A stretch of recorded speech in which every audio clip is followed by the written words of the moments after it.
Well, let me change my background to prepare for this. No, that one maybe not as good. That's my favorite.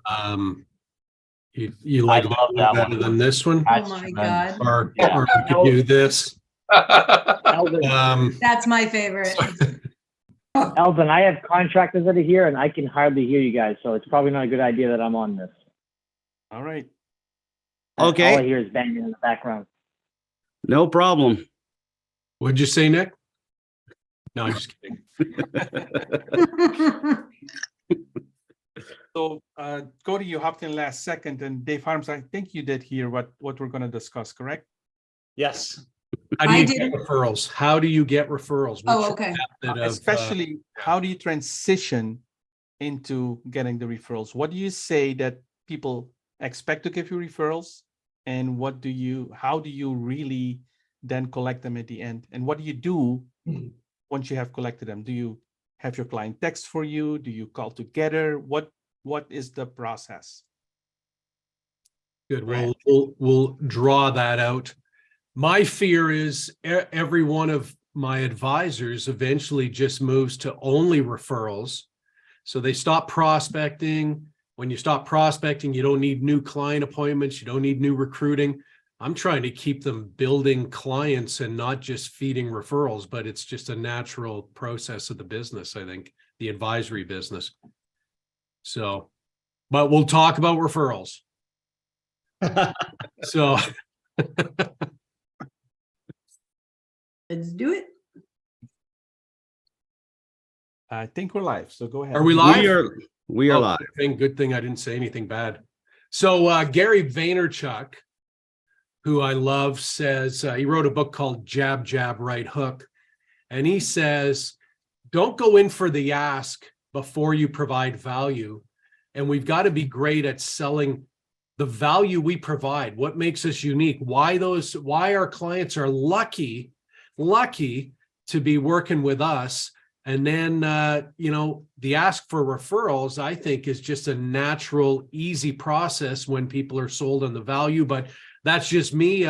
Jeannie, talk about your referral gathering methods. Listen, nobody goes on, this is what I tell people, nobody goes on Craigslist looking for a dentist. And nobody goes on Craigslist looking for an advisor. So you better be good at getting referrals because that's how people find their advisors. So what's your method of referral collection to keep your appointment schedule booked for the next week and next 2 weeks? So usually, Brad, we'll ask for referrals right on the first appointment, but we're not asking for them to give it to us. We're just kind of setting it up on the first appointment. So we have like a little intro speech that when we start an appointment, we'll say something like, let me talk to you about what I expect, what we can expect over the next 30 to 45 minutes or so, just so we get on the same page. And then we talk about, we're going to share some information with you if you feel it's valuable. Do I have your permission to dive a little deeper into that? And then it doesn't cost anything for me to be here, but let me tell you, part of my fee, and I'm making this much shorter, but part of my fee is not a monetary fee, but a good faith handshake agreement between us that if you feel I brought value to you today, that you would recommend 10 or more people like yourselves who ought to listen to this information. And then they, of course, would make up their own minds. Fair enough, Brad? So I'll put that right in the front.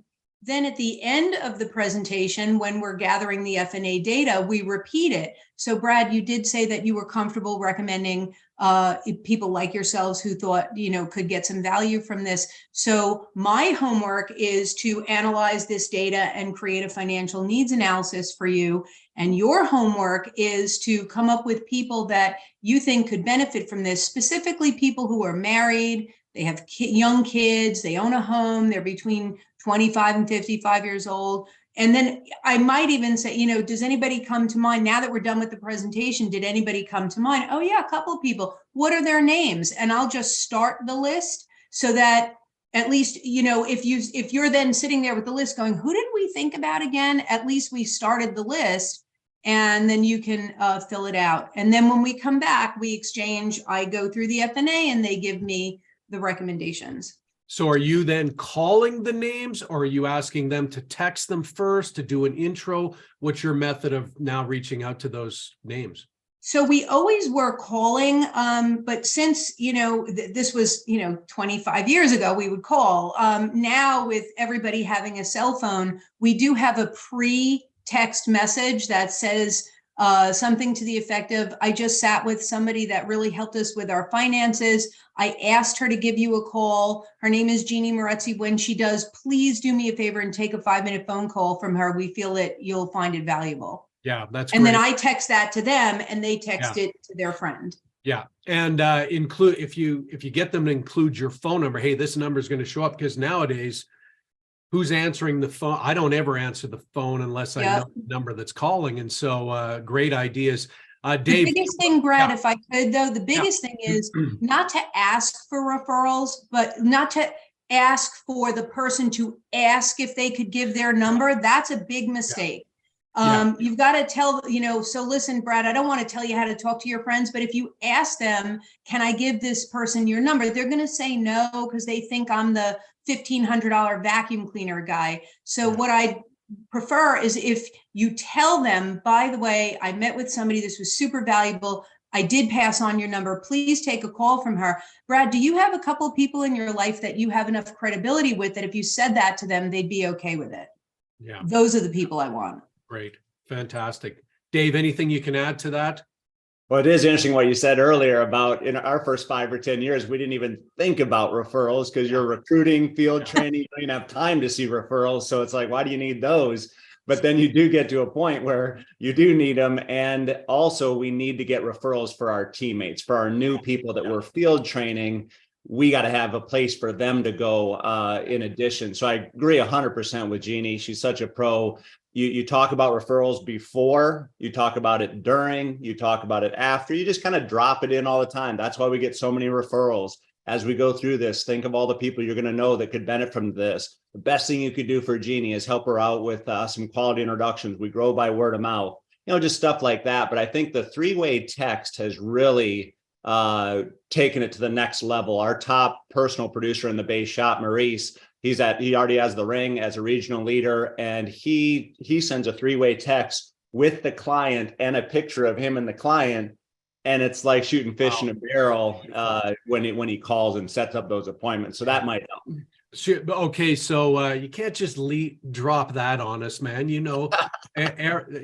People want to know, well, what does the text say? So if you can somehow throw that in onto the Telegram, that would be fantastic. But I love that idea, picture, because pictures are so powerful right now, or even a video or something saying, hey, I'm here with my friend. That's really powerful. So yeah, I'll post the words on the chat. It was probably similar to Jeannie. We have it saved, so you just copy, paste it. Fantastic. You're off to the races. Yeah, great idea. Cody, anything you can add to that? No, this is really good. But when you talked about bringing value to the kitchen table, here's the thing, guys. I do not ask for a referral if I do not bring value, right? And so my whole goal right from day one is you bring massive value so that when you reach out to that client, because I generally don't actually ask for referrals on the first appointment, to be honest with you. I always ask on the carryback or whenever the value is there. So for instance, let's say we've created the value, we've got a plan set together. I'm talking to the client like Brad, I don't want to just be your advisor. I would like to be the advisor to your friends, family, people that are very close to you. How do you feel about that? And I have that conversation, and then the introduction just happens. They phone up the people that they're going to refer us to, and then when I make that phone call, it's just like, oh yeah, Brad said you'd be calling. Let me grab my calendar, and like legit, that's how it happens. Yeah, that's beautiful. I love that. I don't want to just be your advisor. I'd like to be the advisor for your friends and family. That's really powerful. Hey, Mark Drake, maybe you can hop in here. And Arleigh's good at this, but we don't want to burn him out. He's doing a meeting this morning, but referrals are a natural part of this business. So, and the service part is what is serving your clients is almost like just a feeder for getting referrals as you go, right? I mean, you get some referrals in the beginning, but then you want those referrals to come forever. So can you talk about that? How what do you think you do that prompts your clients to continue to send you referrals? I think there's a couple of things. One, one of the things that I'll mention in just about every appointment I do is, by the way, I am accepting new clients, and sometimes it gets a laugh, but so, yeah, I said that the other day, and the guy said, oh, it's nice how you fit that in. And I said, well, who comes to mind? I think the key to everything that Jeannie and Dave and Cody was talking about is getting referrals is a presentation. Everything we do that you expect to get something requires you to give some type of presentation. So this idea of just throwing it out there all the time, expecting you're going to get all these quality referrals is not going to happen. I think the way Jeannie framed it was perfect, is that, I'm compensated two ways. First, the companies that I represent pay me, and two, something called warm introductions, which is, someone that that you feel could benefit from what we do, because I don't advertise. Word of mouth is by far the best advertising. Wouldn't you agree with that? Right. And so this is some of the verbiage, but when Dave mentioned that picture thing, I mean, that's like, oh my gosh, that is so creative. But I don't know. I don't know if that answers your question, but it's the idea that, when we're meeting with people, we need to be continuing to, I know what I was going to say was, beneficiaries. I think one of the big challenges for those of us building an advisory business is getting to that next generation.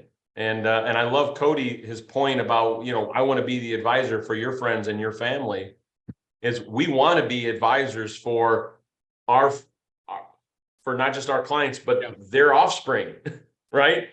Because we don't want to lose those assets if something happened to them. We want them to know that they can get a hold of us and that we can help them. I was talking to my daughter about this, Abby, and she was sharing with me that she often gets, she got a client the other day that said that they needed to get them in touch with their daughter because they were talking with another advisor, and so they wanted Abby to be the client, be their advisor. So I think it's just something we ought to constantly be working on and working through. Yeah, I love that warm introductions. Kurt, add to, can you just kind of close it out, this section? And really this, Eldon, this really can be a whole show of ideas on how to get referrals, and grow your book of business. So Kurt. Yeah. So the idea of referrals, we did early in our career, we did tons of referrals and knew our field training and so forth, and developed clients and got referral letters. And then over the years, providing client service to clients, hopefully I'm not blowing this for you, but I haven't asked for referrals in 22 years. Yeah. I mean, people just call us every week. I did 2 today, one 700 and one 300 scheduled. I mean, people just call us constantly every week. And it's because if you show genuine sincerity to your clients, if you care for your clients, if you're open and honest with them and give them service over time, the referrals just pour in, probably like all you have. But it doesn't start that way. It starts with asking for referrals, being a person of your word, and keep on going out and seeing more people and asking for referrals, but then do what you're supposed to do. And then when you do what you're supposed to do, it just turns into a natural program. That's what we've discovered. Yeah, and that's huge. I know in the beginning, I sucked at sales so bad. I was shocked when anybody would give me a check. And so I wanted to run out of the house as fast as I could before they changed their mind. I didn't want to screw the sale up by trying to get a referral. But I learned as I went, it's tough to keep your appointments going when you're not getting referrals. And I think, Kurt, you made a great point. Eventually, your business, when you hit a certain amount of clients, your business morphs into, if you provide great service, morphs into just a referral generating machine, right? Yeah. Hey, Brad, one thing I wanted to add, I apologize. What we started doing several years ago is this. If you send somebody to me and we do business with them, we send you a thank you with like a $10 gift card in it. Yeah. And you'd be $10 is nothing, but you'd be shocked how people will go like, hey, thank you for that gift card. Thank you for that. So that probably Yeah. encourages them to send you to more people. Yeah, great ideas, great concepts. We could do a whole show on this. Eldon, I think we're going to turn it back to you, and you can introduce your guest, who you know well. Well, you know what? Thanks, Brad, and thanks to all the panelists on, and we will do a show on this. I think it's a fantastic. I think everyone's seeing here today all the different styles. And but what happens is everybody's giving value and they're genuine and they create a relationship and then they get these referrals. And I think that's one of the key points to take away. And you guys are in for just more of this great stuff today. This is going to be a fantastic show. So your host today is going to be Arleigh Larson. You can add him to the spotlight side. And not only is he my father, he's a mentor, he's a coach, not only to us boys, but our whole hierarchy and our family, our friends. And this is a guy that just continues to absolutely give and give and give. And, I think when you're a giver, you get a lot. And that's why we do this show. So anyways, without any further ado, this guy knows how to gather assets and knows how to make relationships. Welcome, Arleigh. Kick it off. Hey, thank you, Eldon, and welcome everybody to the MPI show. And I guess I've never been a part of anything this big with the kind of powerhouse leaders that we assemble here. And I think it's miraculous to have 1,000+ people every week who will take their time to dial in here. And I think a lot of times people overcomplicate everything. And today I've got a couple of guests and I've got a little bit of a slideshow to go through, but Ben Shepard asked me to do today's show. He texted me. I said, yes, I'm about ready to hit the road and spend a couple of days visiting some high net worth clients. I'm going to talk a little bit about that because I believe Zoom could screw you up big time if you don't get your head out of your butt pretty quick, because Zoom does not create long-term relationships. In person, face-to-face, kneecap to kneecap, and getting to know the family will always do that. So I'm going to start out with a little presentation here. Let me share my screen, and hopefully we can get that all to work the way it's supposed to today. Okay, can you see my screen, Eldon? Yeah, we have it. Okay. Go full screen, show mode. Okay, full screen. There we go. Okay, so our show is massive passive income, and I hope that's true. And I've got some stats I want to share with you, and maybe it's not totally true, but all I can see is the potential of exploding the newest person into being a giant.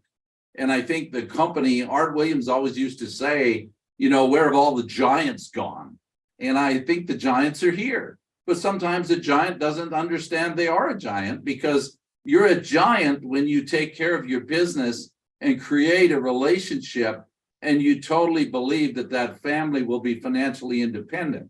And this is the massive passive income show. This is where if you do recruiting and training, you will get the double whammy. You won't just rely on getting new people recruited and strip farming enthusiasm, sell a policy and move on. You'll actually create a lifetime relationship, which will pay you forever. Last night, I'm doing a few of these slides, and I don't have any ability to do slides. So I pluck away at them rather than call on Eldon and Brent to do my slides.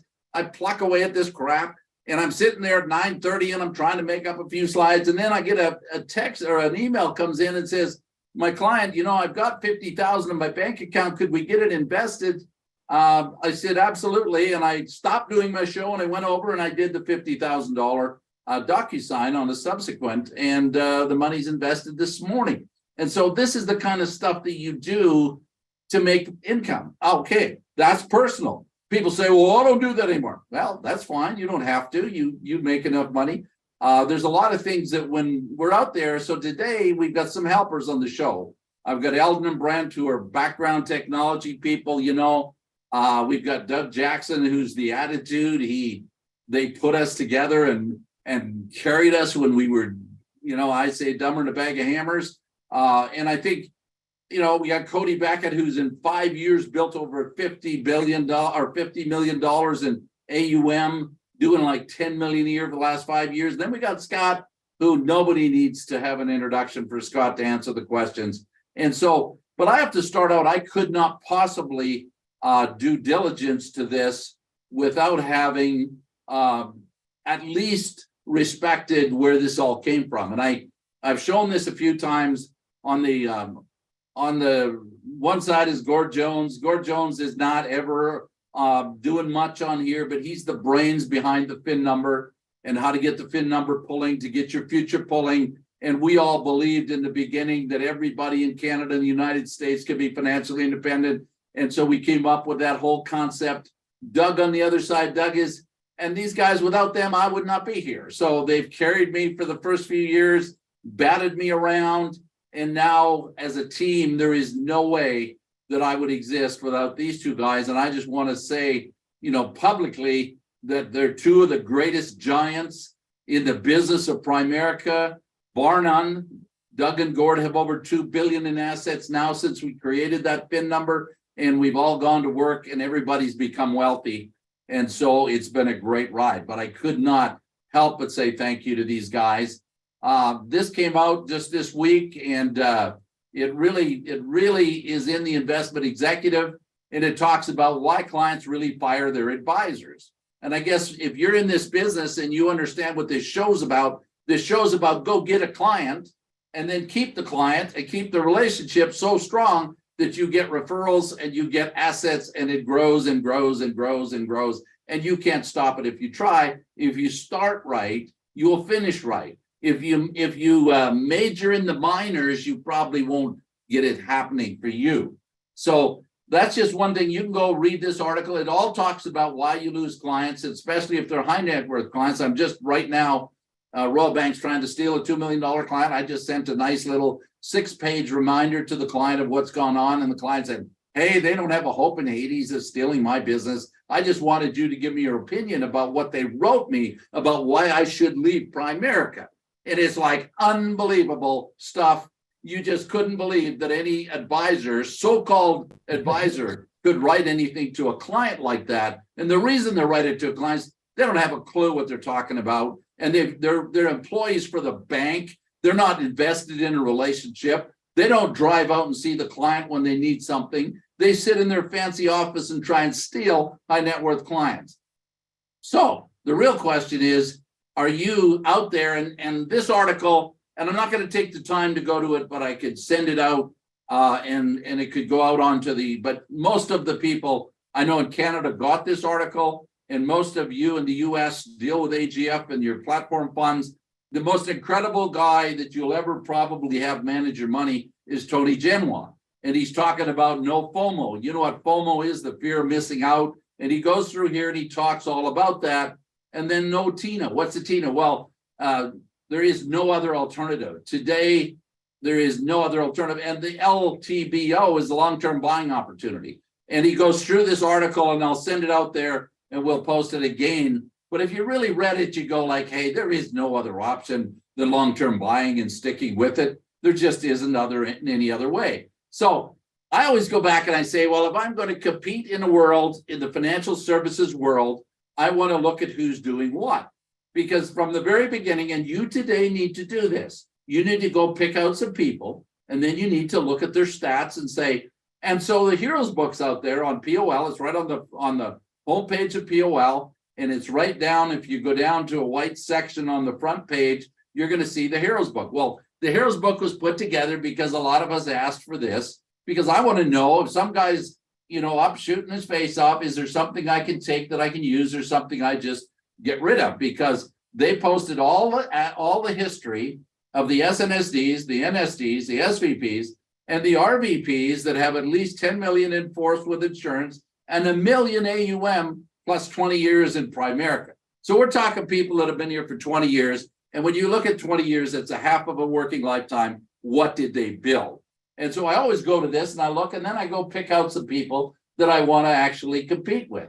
And that's how I get my juices going. Like I get up in the morning excited and say, hey, I got to go get somebody today. Cool, what are you gonna, and it's not personal, it doesn't have to happen, but it's a game I play in my head about seeing what I can build. So I printed this off. This is the last 12 months of insurance, and everybody says, oh, you're the mutual fund guy. Well, we still did a $1.5 billion of face amount in the last 12 months in insurance. Thank you very much. We don't get paid for the last 22 billion that's under management. The 22 billion under management, which is the next column, 21.4 billion. We did get literally nothing for that. Somebody collects premium or it wouldn't show up there, but we get nothing on that. The death claims we paid, which we've invested a lot of them, is 509 million. 509. I'm just working on one right now, 533,000. Guy dropped dead. He had a liver transplant and died in his sleep. And he's a client, and his wife is, I've been talking to her, and she's ready to get the paperwork done. And so that'll be another chunk, 500,000 coming in. And then you look at total assets under management, and you go like, well, 4 billion. Okay, 4 billion will go to 8 billion, will go to 16 billion, will go to 32 billion, will go to 64 billion. And that's how this business works. If you look and say, well, has this been a duplicatable? Well, there's Brent right below there. He's got 111 billion or 111 million, and Eldon's got 222 million. And those guys have to keep this asset growing if you want to get paid forever as massive passive income. So what happens, I wanted to talk a little bit about this. This is a survey that was sent out by Aristide and the team at LFIC, and it asked a lot of questions. I just screenshot this one, but there's a lot of material in there that's public and will be made available. But 465 people answered this particular part of this survey, and they said, what section of them are working on the watch? And so a lot of you out there are working on your watch right now. You're below 50,000, 67% of the 465. Is that I've earned my watch, 50,000. That's the red. So we've got, another 15%. I've earned my ring, another 12%. I've earned my second, third, fourth, fifth.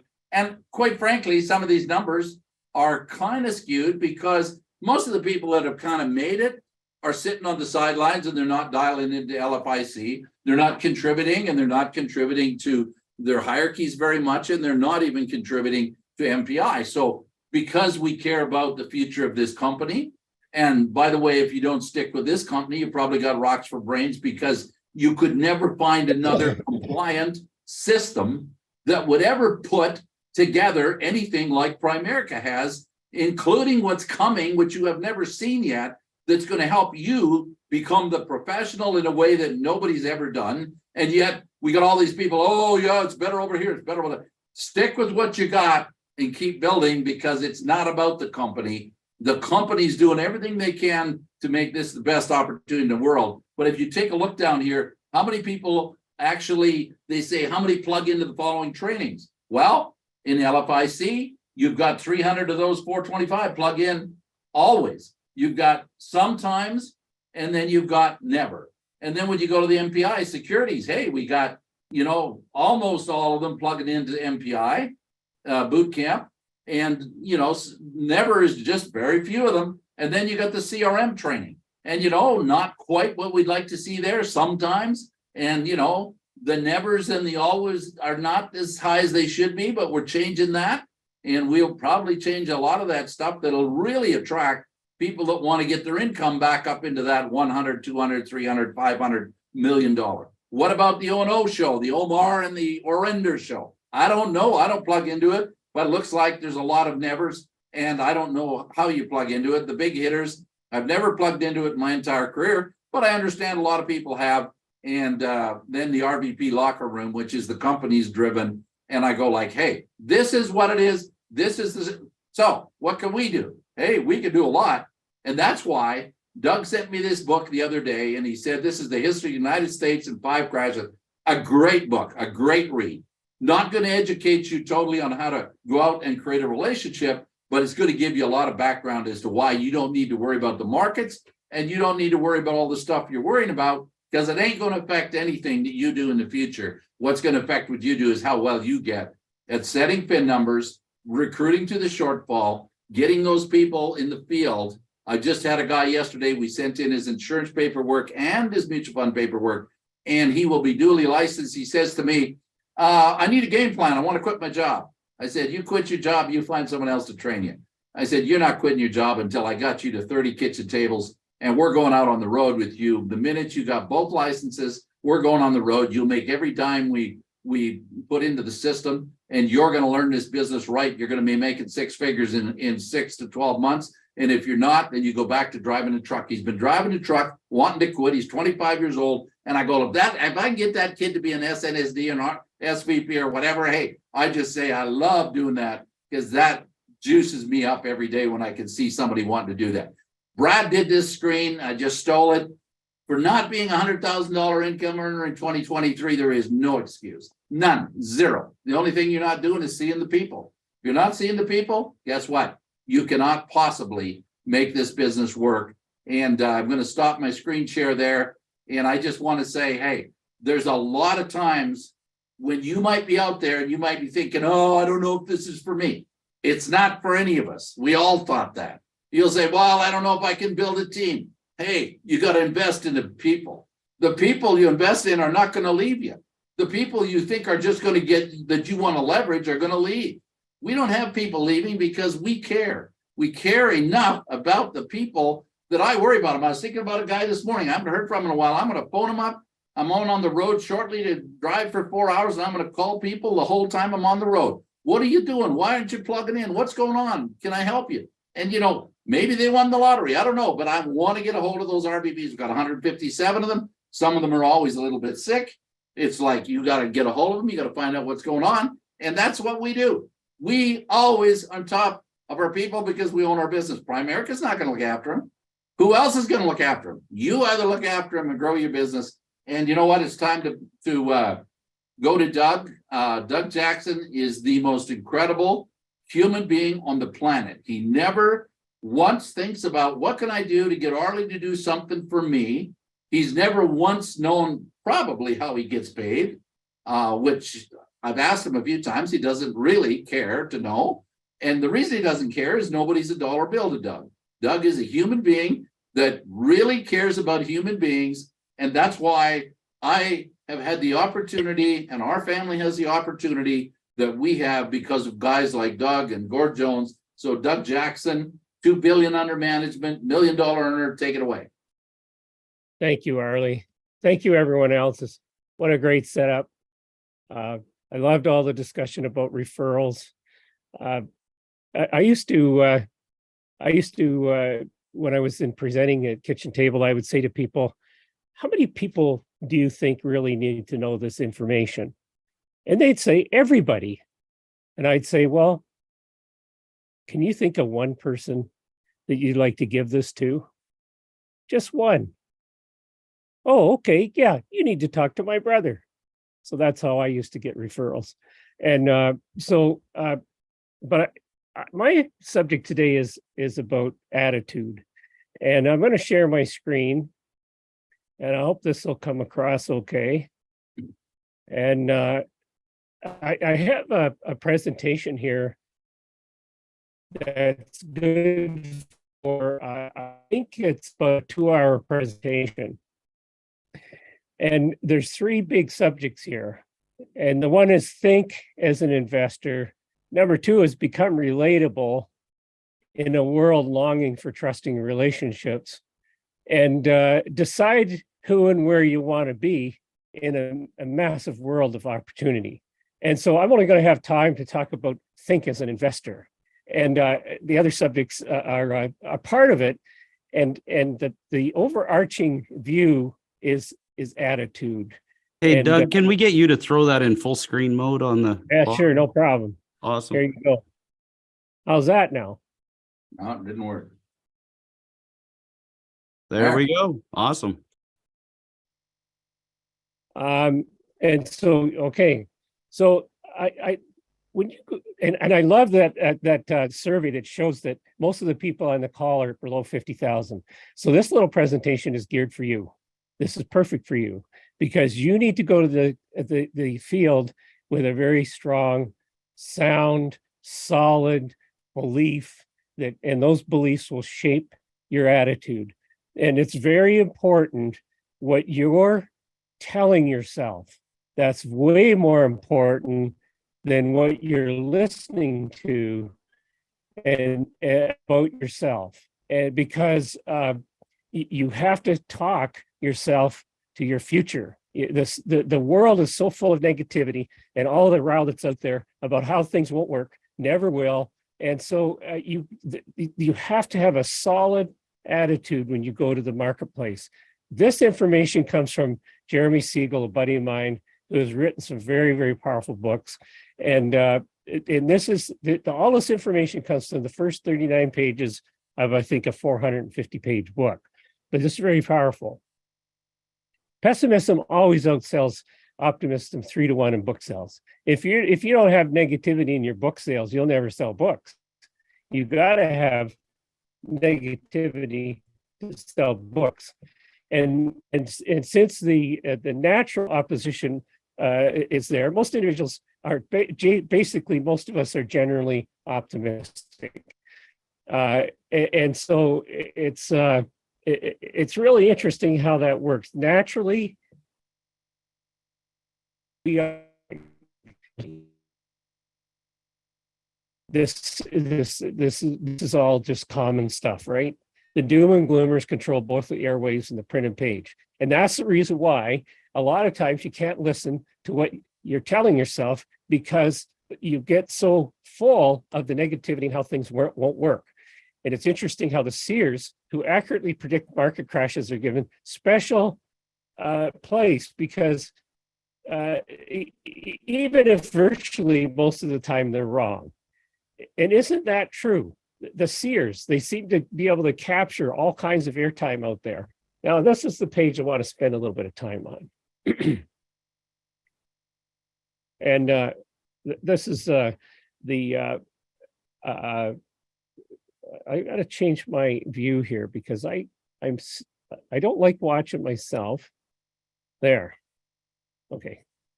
And this is self-explanatory.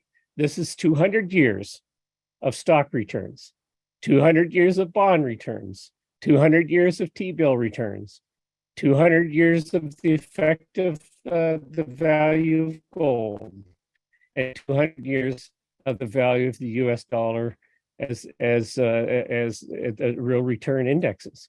I don't know what else you need to say about this. Stocks have generally yielded 6.9% for an extremely long period of time.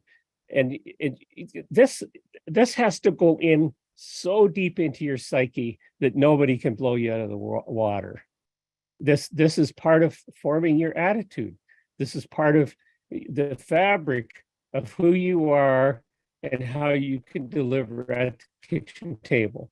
Without which, if you're wiggly wobbly and somebody says something to you, yeah, but you know, the Chinese yuan is going to completely consume the world, and we're all the negative, the world, everything's, people have all, what people are telling themselves is preventing them from being successful, just like it's just normal for that to happen. Now what happened? I just don't know what I did here. I can't seem to change my view here. There we go.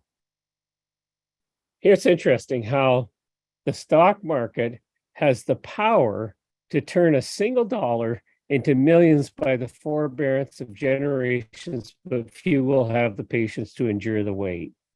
Okay, this is a part of our attitude at the field, in the field. This is part of who we are. The market has the power. We don't have to worry about the market. What we have to worry about is forbearance.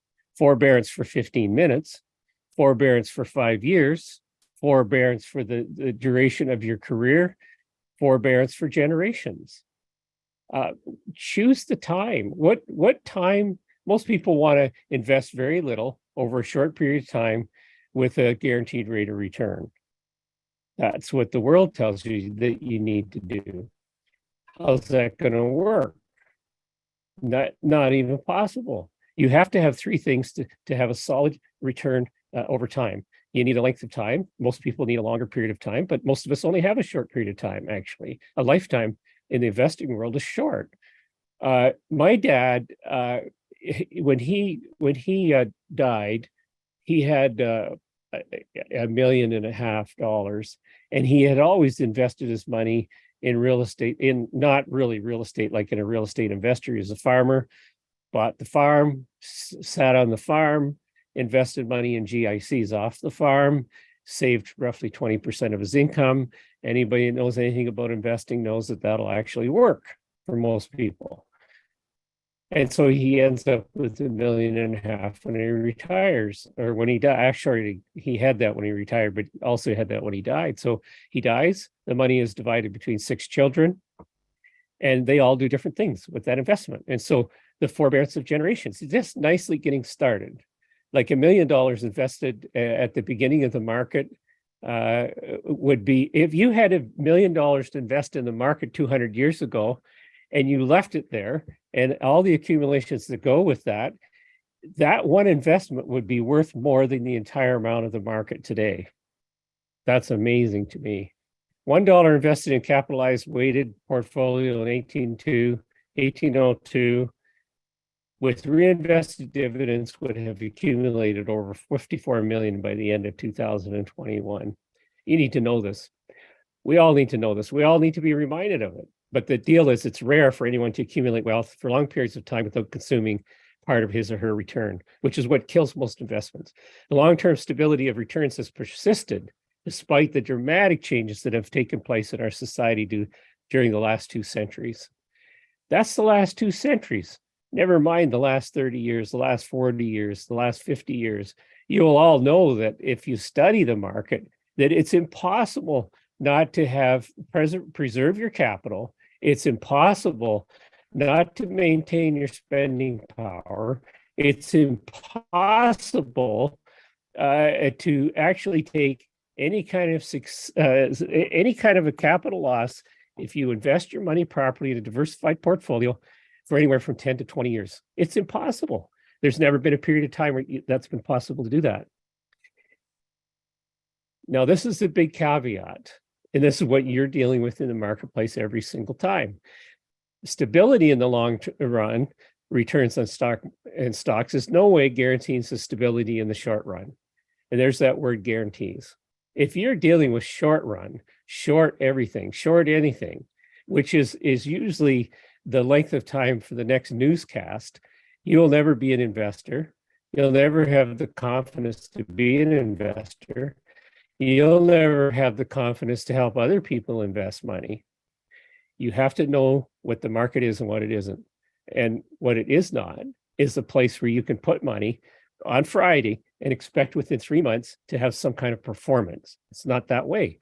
It's no different than the natural cycles of life. It takes time for things to happen, things to grow. It's an interesting thing. One of the things we studied a long time ago in the early days of this business, we were talking about scale. And it's interesting the way the world is actually scaled. Like, for instance, why aren't trees 450 feet in diameter, and why aren't they 1,000 feet tall? And so when you think of natural scale in the world, there's just 3 deer walk by here. I'm on the East Coast, 30 meters from the ocean, and between me and the ocean, a little herd of deer just went by. And so it is interesting how things are scaled. And one of the scales that's applicable here is that you need to be an investor. You need to invest long-term. It's a long-term strategy. And this is my recognition for where I got all this information from. I know I'm doing this extremely fast, which is, I know it's like a fire hose, but this is a brilliant individual who's written this book. It's been around for a long time. The fundamental force producing economic growth have always enabled equities to regain their long-term trend. Look what's happening now. Right now is what's happening is that everything is being realigned, readjusted, and you just watch, give this another 3 to 5 years and watch how these things, the fundamentals is a force. It always enabled equities to regain their long-term trend. That's why stock returns have displayed such stability despite radical political economic and social changes that have impacted the world over the past 2 centuries. And I'm just about done. The superior performance of stocks over the past 2 centuries might be explained by the growing dominance of nations committed to free market economics. That's the bottom line. That's the bottom line. If you don't believe these things, and if you don't understand this, I don't know how you can help people with the confidence that you need to have to help people invest. And so this is where we came to the marketplace.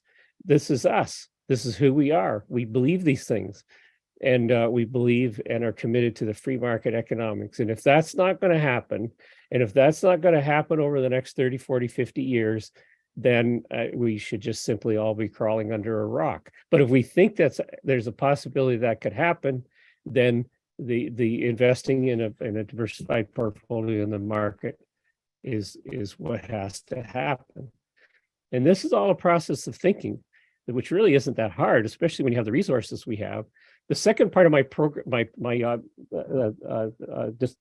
talk was going to be become relatable. And I'm just throwing this up here because I think that's perhaps one of the most important things of all.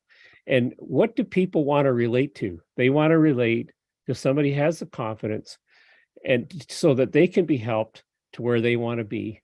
Most people want to be financially secure.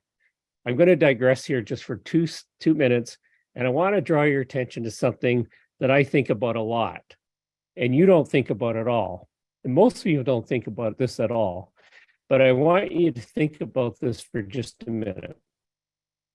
This is the annual cement production in the world. And the annual cement production is dominated by 3 companies. One of them is an Irish company, one of them is a Swiss company, and one of them is a Chinese company. How often do you hear about cement in the news? Concrete. Who talks about it? We hear about oil, we hear about gold, we hear about all other kinds of things. But concrete is so ubiquitous and so common that you don't even think about it. And just think about the world of investing in, say, for instance, concrete companies, which I'm not recommending. This isn't about that. This is just about the subtlety of the world as we know it, the dynamics of the world that must continue in the free world and must continue to be profitable. And concrete is one of those products. It's as ubiquitous as water. In fact, it's a huge energy consumer, takes a lot of water to make it, takes a lot of oil to make it. It's heavy to transport. It's expensive, relatively speaking, in some ways, but it is everywhere. But when do you read about concrete in the news? About being good, or about being bad, or about being profitable, or about being on the blocks, whether it's going to exist or not. And so just think about that as a common product or common commodity, as it were, that has been here forever and will likely have to be here forever. And this is the kind of understanding and knowledge that has to be very rooted, deeply rooted in your psyche, that these things are not going to go away. And this is one of those examples of that. All right, Arleigh, back to you. Thank you, Doug. Unbelievable. I mean, your presentation, if you can take it down, is as solid as concrete. And it's a funny thing because we talk to people every single day, and we find out from people every single day they're worried about the Chinese taking over the world or the US dollar going down the toilet. Doug and I had a long conversation about that. And I wish you could get in on those conversations, because I'd tell you right now, stop worrying about all that crap. It sells TV time and it ain't worth crap. You don't have to worry about the US dollar. You don't have to worry about Bitcoin. Bitcoin's around because people are stupid enough to trade it with each other. There is no digital US dollar coming in the next short while that you need to worry about. Don't worry about anything. You know what you need to worry about? Create those relationships and do. And understanding what Doug was talking about, Doug, I mean, that is so phenomenal. And I'm sure there's going to be some questions. But if you just understood the phenomenal opportunity to understand why you don't need to worry, and, instead of worrying, just go to work.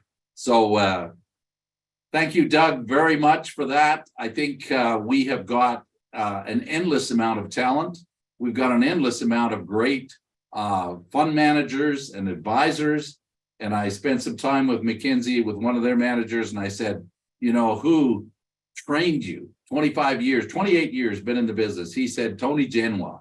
I mean, if you could get Tony Genoa, the best advisor probably in North America, to train you to be an advisor, a fund manager, you'd want that. Well, here you've got the very best of the best, and one of the best students we ever had in this whole business, who came in here, he got it by force, and he took it, and he understood the FIN number, and the fact that every Canadian and American could become financially independent was Cody Beckett.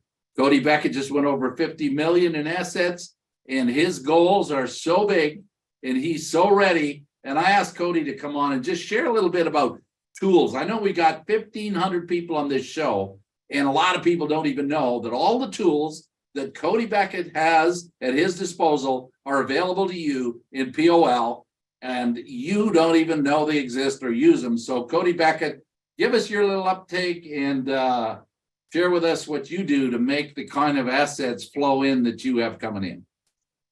Good morning, everybody. I'm just going to echo what Arleigh said. So we're 5 years in business, 50 million AUM. Doug said that anybody that knows anything about money saves 20% of their income. Over the last 5 years, guys, we've saved 700 grand personally. Okay. And to me, I'm proud of that, guys. I really am, because I came from a family that really wasn't that wealthy at all. My goal was to have $1 million by the time I turned 40. We're going to have that. So tools. Our business is all about tools. We've heard about value today. How many of you guys have sat down with somebody in retirement that are living government paycheck to government paycheck? Right. And we got to think about that for a second, because that's the business that we're in. Yeah, we're in the opportunity business. Yeah, we're in the business of helping people become financially independent. And honestly, my crusade personally is to change that. And so we need to answer questions and fears a client has long before they have them. Okay, to me, that's our greatest value. To me, that's the greatest value we bring to the kitchen table. Okay, because we've heard, we're so focused on the here and now, the today fears, the fears that the market's going up or down or Bitcoin or government or what. I don't listen to news, you guys. I really don't, because I got a bigger mission. My mission is to help people become financially independent. How do we do that? So I'm going to walk you guys through some of the tools that we use at the kitchen table. It's the only tools I've ever been taught on.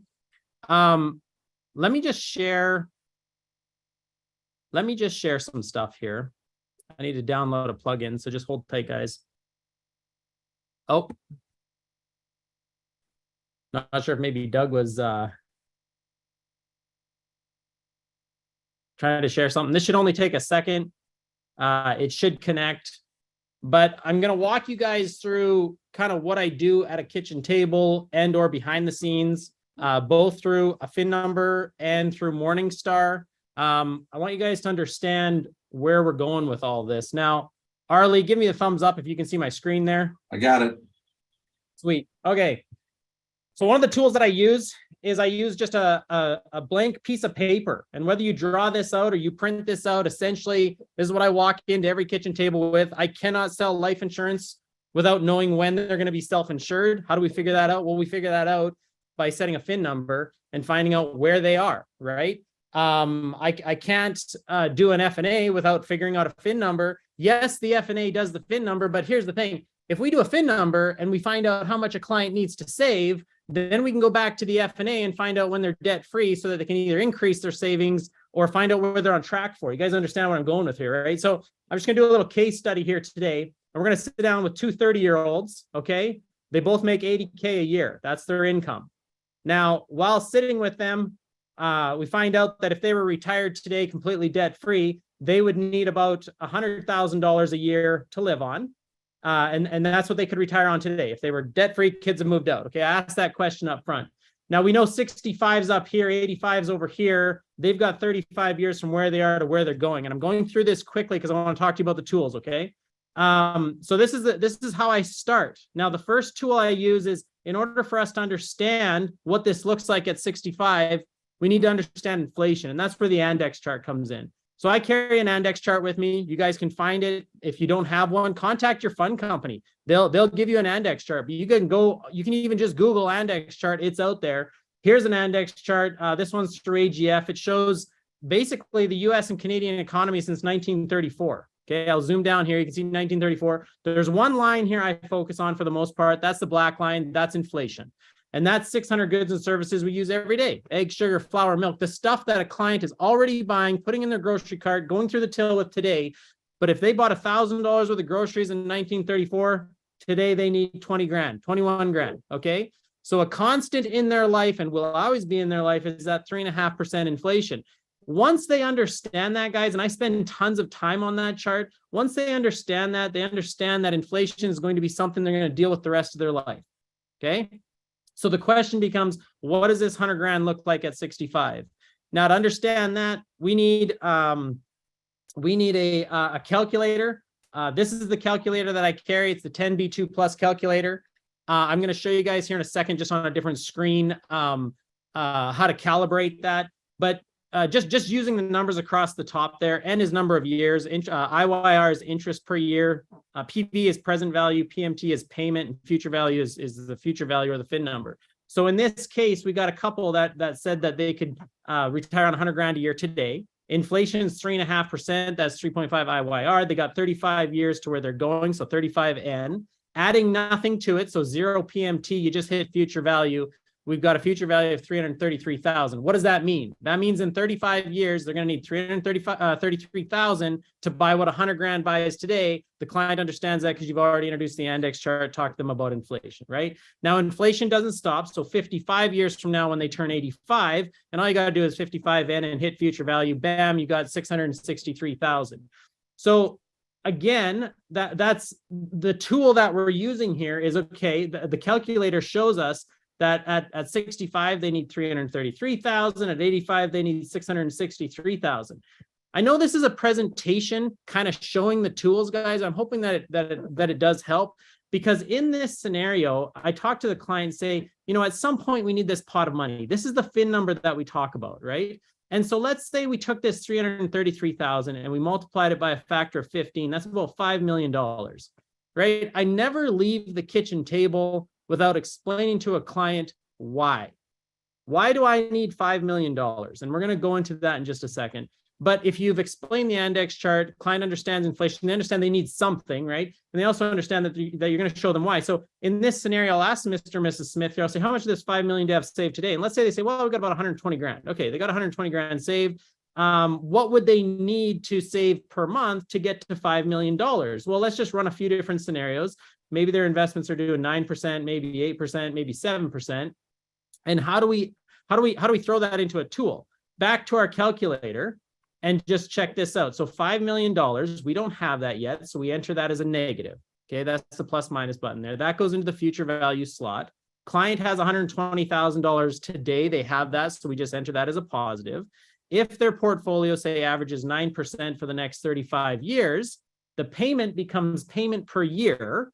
Okay, so that's $10,000 a year, or you can divide that by 12, which is $900 a month. If their portfolio averages 8%, the payment per year is $17,000 a year, or we can divide that down. That's $1,400 a month. Again, this goes back to Doug saying save 20% of your income. You guys, this is 10% of their income, right? And I understand if they haven't had anything saved at this point, you're going to have to save a little bit more. For the last 5 years, we've been saving anywhere between 50 and 60% of our income. And so, yes, it's definitely possible. I believe that everybody can literally become financially independent. It's just a lot of us are kind of foolish with money, right? We're throwing it at things that we want or things that we think we need, and we don't understand because nobody's come into our life to educate us on how to actually use our money. So when I sit down with somebody and they say, oh, Cody, I couldn't save 17 grand a year. It's like, okay, but between the two vehicles that are depreciating on your front lawn there's 17 grand a year. And they're like, well, I guess if you put it that way, right? So you got to relate to people a little bit here, okay?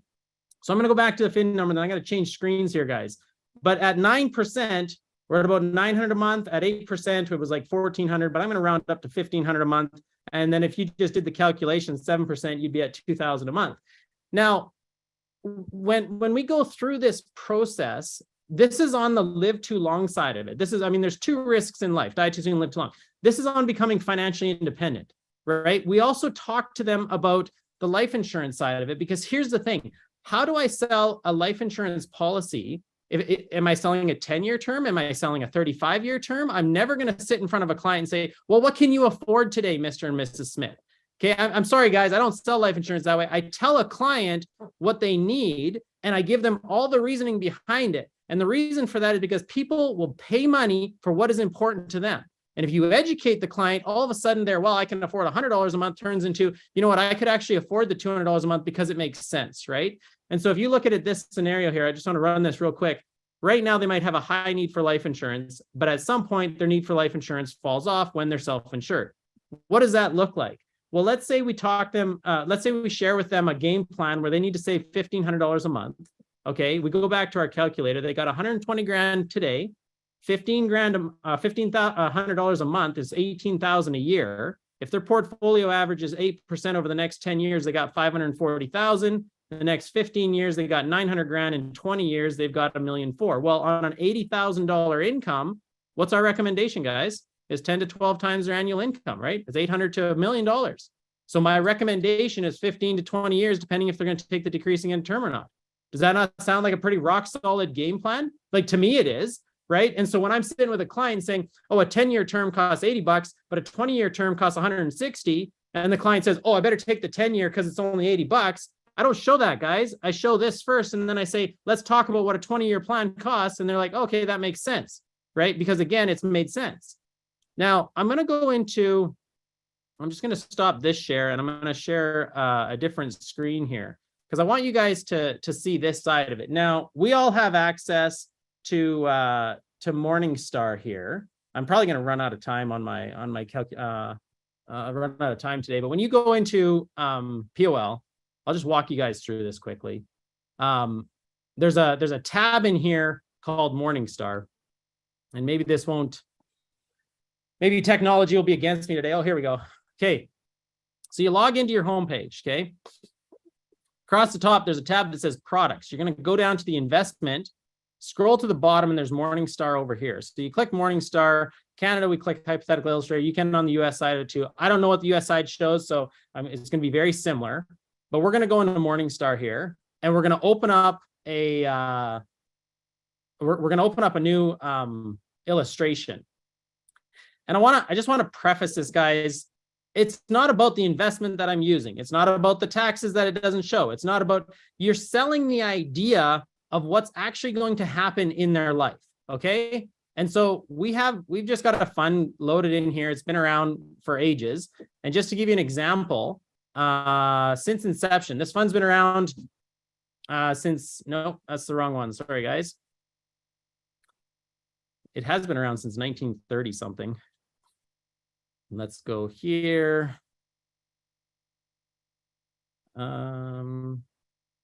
Maybe I can pull it up over on this one here. See if this is still working. Sorry, guys. For some reason. All right, well, we'll just give this a shot. Anyhow, Mr. and Mrs. Smith here currently have 120 grand. Okay. And, oh, there we go. Earliest comment. So 1932. So this fund's got tons of track record. I'm just going to back up. I just got derailed here a little bit.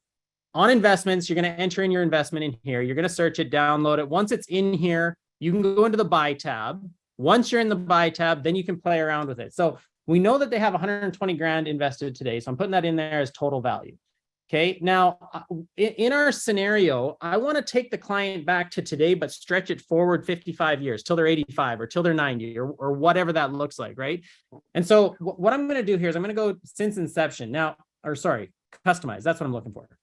Now, if I go back to January 1st of 1968, that takes me to this client at 30-year-old today, so I can show them a future till 85.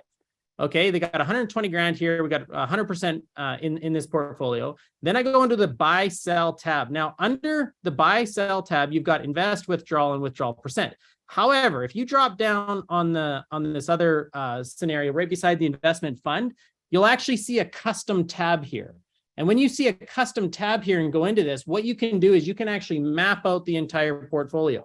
So let's just walk through it this way. Client's 30 years old today. They need to save $1,500 a month. And we're going to do this for 35 years. Okay. So this is going to go to December of 2002. because that takes them from 30 to 65, and we're just going to update the grid. So now this just shows all the money going into the portfolio over a 35-year period, okay?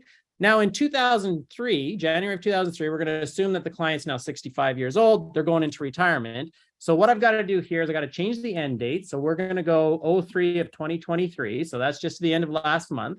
But in January of 2003 is when we're going to start, and we're going to start withdrawing money. So now we're taking out money. Now back to our FIN number, we knew we needed $333,000 a year at 65, which is $27,779 on a monthly basis.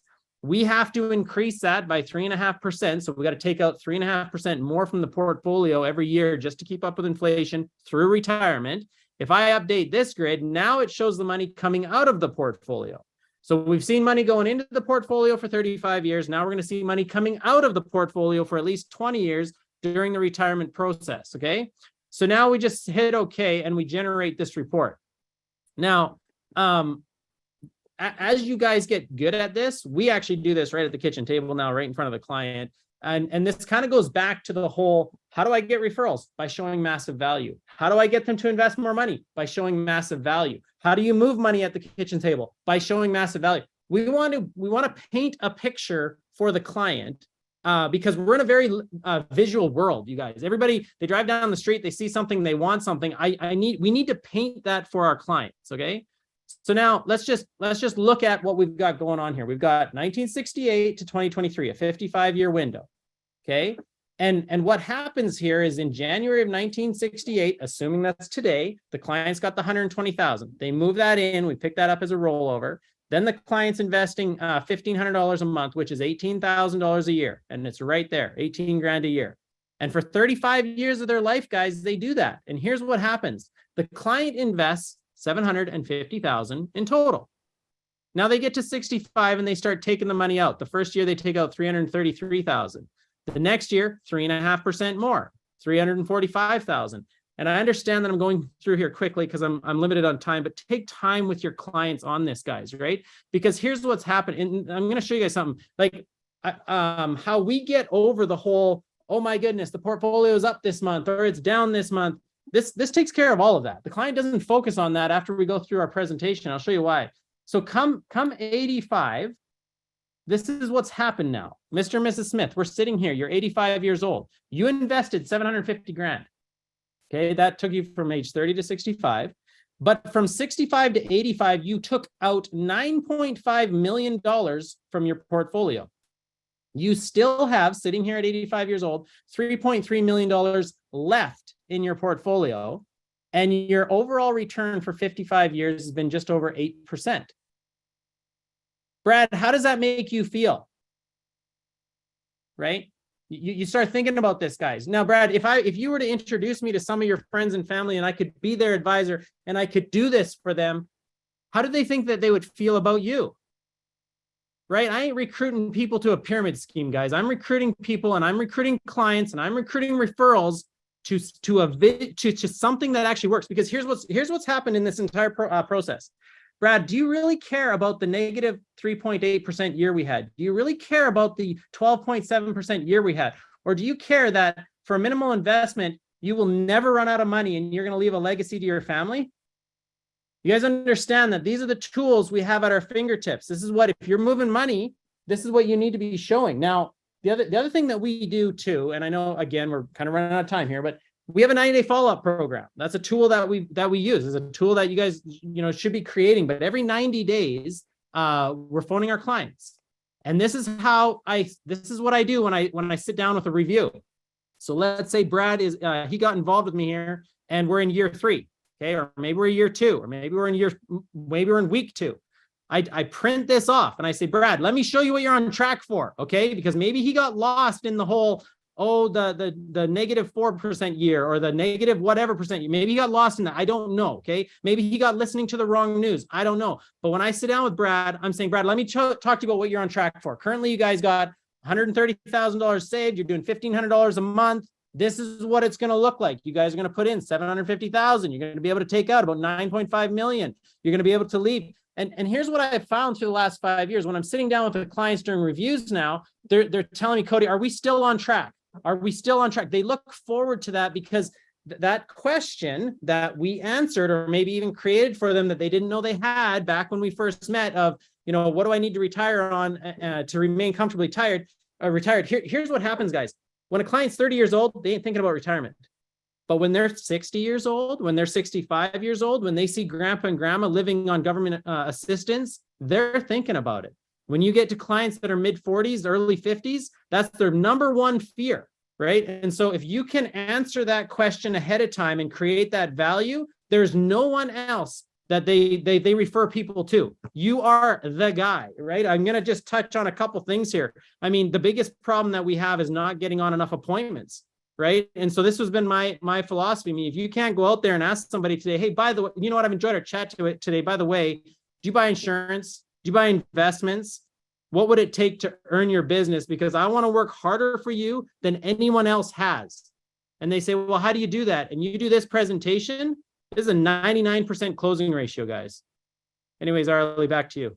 Hey, thank you, Cody. That is phenomenal. I just wish we had another hour because I know, but we're going to get another hour out of you. We're going to get a lot out of you. I've just been talking to Cody about, you know, his assets and his game plan and his growth. And you might think he's just spending all his time at the kitchen table, but he's recruiting, he's building, and he's got an unbelievable business. Cody, I got a question for you. What does your QBI look like? Have you ever had any problem with QBI on your insurance side doing the business the way you do it? No, we've never had a problem with QBI. We're over 80, 85 or 83%, something like that. Yeah. Isn't that amazing? And so a lot of people don't realize that if you do the job right, QBI is never a problem. And so I'm going to turn it to Scott. There's not much time left, but Scott, you could just field some questions maybe or open it up. Scott Fletcher, take it away. Yeah, thank you. Boy, that was great, guys. That was a clinic. I love it. Hey, Cody, we had a couple come in for you. Specifically one that talked about, I guess these are people who have heard you before. So, you know, they know that you go out, you've hit a lot of businesses. How do you arrange your day to choose like what companies you're seeing and, you know, what you're going to do that day when you're hitting the business market? Yeah, so we're actually expanding into a new city right now. I had a rep move out there. So every week I fly in and out. And basically what we do is, I mean, morning you wake up, you kind of get your admin stuff out of the way. And then we go to the industrial park and we just drive through it and bang on doors, to be honest with you. What I'm looking for, though, I'm not looking for the McDonald's, you guys. I'm not looking for A&W. I'm looking for the mom and pop welding shop. I'm looking for, you know, the guy that owns the dry cleaners. I'm looking for those type of businesses, generally speaking. That's what we do. I like it. Great. Thank you. Cody, I'm going to stay with you for a second. You know, the beginning of the presentation today talked about relationships and how important relationships. I think we all know that. In the market that you deal in, how do you build relationships when you do that? I mean, it's a cold market. Nobody knows you from a hole in the wall. What tip can you give somebody how to build better relationships in a cold market?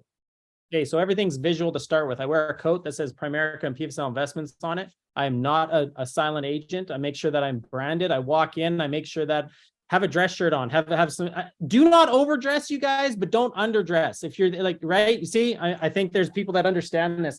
I have a Padfolio that I carry with me. This is it here. I always have something in my hands because I like to fidget. So I'm like, if I have something in my hands, I look better. Hold yourself, you know, professional. But as far as building the relationship, you guys, it's all in the follow-up. So if I go out today and I prospect 10 businesses and it's what are we at here? It's a Thursday. The following Thursday, I'm back at those 10 businesses. The following Thursday, I'm back at those 10 businesses, and it'll take about a month and a half. If you're working cold market, and again, I do not recommend, you know, just go out and build cold market. It's just sometimes it's a great opportunity or whatever. Okay. But it's the consistency, you guys. So if you're going to build the relationship and have no consistency, how can I trust you with my money if you only show up once? But if you're showing up day after day after day after day and you look presentable and you're bringing me value, like I do things like this. So I'll pop in and introduce myself to Arleigh, say, Arleigh, you know, my name is Cody Beckett. I own Primerica and PFSL Investments. You know, we're an insurance and investment firm. And we do things, you know, like help people with life insurance, reduce costs on premiums. We help people invest money, whether it's RSP, CFSAs, you know, on the personal side, on the corporate side, we help businesses invest. I mean, you guys can explain what you do, but Arleigh, are you working with somebody in that space? I always assume that they're going to say, well, yeah, talk to me about your experience. And here's what you're going to find out. Well, we don't really talk to our guy very much. I mean, we talk to him once a year. Okay, well, would you like to hear more from him? Well, yeah, well, here, let me talk to you about our process. We got a process where every 90 days you're going to hear from us. How does that sound? Well, that sounds amazing. You know, and I mean, you're talking to the guy about earning his business, but then here's what happens. Let's say the next time I stop in, I'm like, hey, I got something to show you here. Check this out. Maybe I'm doing a FIN number then. Maybe I'm showing a drawdown. You're going to find that as you have conversations with people in this space, we just did this with a coffee shop owner, right? He said, yeah, you know what? I've really been wondering more and more recently, like I'm thinking about retiring about 5 years.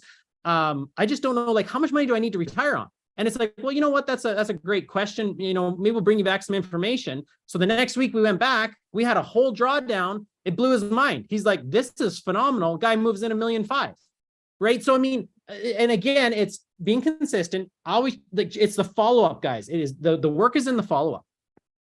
Yeah, no doubt. Last question, Arleigh, over to you, and Doug, if he wants to join in too. So you referenced the point that when you showed the chart that we saw yesterday, that a large percentage of the people who watch this show are under 100,000, many under 50. So if you're sitting with what you guys know as $1 million income earners, you're sitting with your knowledge. We have that group of people out there. What couple of quick things can you just give them as guidance to take them over the top? I think you gotta, let me go. I think you gotta pick your horses that can win the race. I think you gotta, first of all, dive in and invest in some people. And once you've invested in some people, like I will, if Cody said, hey, be in Kelowna tomorrow, I'll meet you there. I'll be in Kelowna tomorrow. I will invest in the race horses that win the race. And that's why when I go out with somebody and I'm looking at their ability to do what we do professionally and grow, I'm always looking to listen to what they say, to hear them out, and to realize, do they have what it takes to win that race? And so a lot of it is just simply pick some players to play with and go out there and put your butt on a flagpole. If you're not very good, your new person that listens to this show is going to say, I better find someone else to go with. I got a guy in Saskatoon who's calling me to go to Saskatoon. He said, but I want to go out with Cody, and I want to go out with you, and I want to go out with everybody else. I'm going like, why does he want to do that? Because he knows we're good. That's my key. Get good. And if you haven't got anybody to go with to start with, get good. You got a lot of work to do to get good in this business. And then when you're good, make sure somebody knows you're good.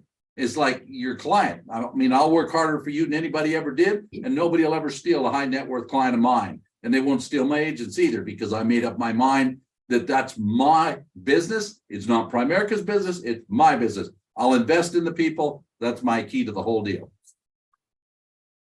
Doug, how about you? What you're looking for in that massive $50,000 potential earners, or 50,000 that want to go higher, you're looking for the people that have the most want to, and they're the people that stick their head up. And when they do, you're there, and you'll go to the ends of the earth to help them.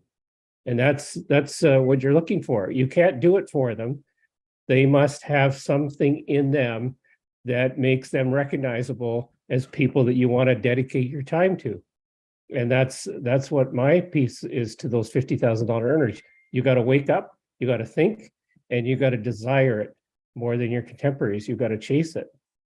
It will not fall on you. Yeah. Awesome. Thanks, guys. Hey, I'm going to go back to Eldon. Eldon, you want to talk about next week? We'll unmute. Yeah, you know what? Thank you, Dad. Thank you, Doug, Cody, and Scott, and Jeannie and the panelists, everybody that was on the panelist side. You guys had an unbelievable show today, and this is the type of show that everybody needs to see in this company. Amazing. And so we've got a fantastic lineup again for this next week. And there's a few changes, and we're moving the time a little bit. So can you spotlight Aristida back on here? And Aristida, I want you to just kind of go through point by point the things that are changing for this next week, and then also what we've got going on Tuesday, so that people realize what's going on. Perfect. Thank you. Again, Kurt, Doug, Cody, Jeannie, Mark, Scott, Dave, Brad, Eldon, and Arleigh. Thank you so much. What a great show. So MPI is going to be moving. We're actually, what we're doing is we're going to be moving to the company Zoom. And there's a few great advantages because of that. One of the things that's going to change is you're going to get a text reminder. A few of you asked for that in the survey. A text reminder 1 hour before the show starts. You can just click on that link and boom, you'll be in the MPI training. The other advantage will be that they will text anyone that has a securities license so that you can be in. You don't have to pre-register, just click the link, register as you come in, and you're in. You just have to leave your name. They're just going to double check that you are actually securities licensed. They're going to do that on their end. So I'm super excited about that. The time is changing. For sure, next week, it will be 12 o'clock till 1 o'clock instead of 12:30 to 1:30. So it's going to go from 12 till 1. So the time is changing. You're going to get a text. Also going to be announced on POL. There'll be a link there. So if you somehow didn't get the text, go on POL, look for the announcement, MPI, click on that, and that will be the exact same link to get you in. I think I have, I will also, of course, announce it on the MPI Telegram as well. And next Tuesday, let me talk about next Tuesday. Apart from the CRM, which Arleigh also mentioned, log on to that, lots of value there. For the LFIC, we're going to be taking a deep dive into recruiting at the kitchen table. Very, very practical. So tune in for that one. I appreciate everybody, and I'll catch you on Tuesday. Super excited about all this. Thank you, Eldon. Fantastic. And again, everybody, that's 12 o'clock Eastern time. That's not 12 o'clock Pacific time for you folks out here on the coast. So just wanted to clarify that one. And super excited about what's going on. And we're going to have some more highlights. Brad Gerard's got some highlights on some things that are happening with the company, but we'll mention those this next week. So stay tuned to that. Have a fantastic day. Have a great weekend. We'll see you all this next week. Thank you, man.